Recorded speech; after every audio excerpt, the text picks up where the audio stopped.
ஹோம்ல கொண்டு போய் விட்டீங்க? நீங்களும் இருக்கீங்க தகப்பனா, அம்மா இருக்காங்க, பாட்டி. எப்படி ஏன் ஹோம்ல விட்டீங்க? படிக்கணும், சின்ன பசங்களை சமாளிக்க முடியல. என்ன படிக்கணும்? வீட்டில் இருந்தால் படிக்க மாட்டாங்களா? பார்த்துக்க முடியாது உங்களால்? அதான் சொல்லி கொடுக்க ஆள் இல்லைன்னா அம்மா கொண்டு விட்டுருச்சு.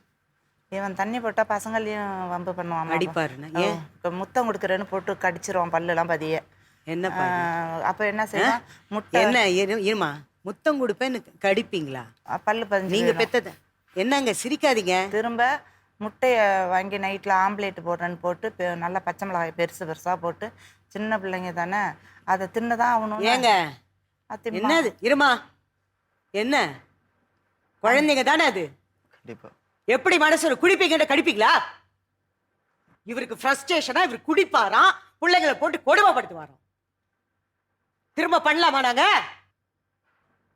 குழந்தைகளை ஹோம்ல விட்டப்புறம் என்னாச்சு சொல்லுங்க கிளியரா. இப்போ சும்மா மத்தவங்களை பழி போடுறது ஈஸி, அதுக்கு உண்டான காரணத்தை சொல்லுங்க.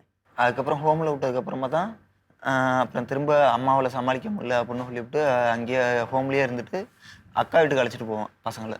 சரி, சரண்யா என்ன ஆனாங்க? எங்க இருக்காங்க? கோயம்புத்தூர்ல இருக்காங்க. என்ன பிரச்சனைன்னு வந்திருக்கீங்க?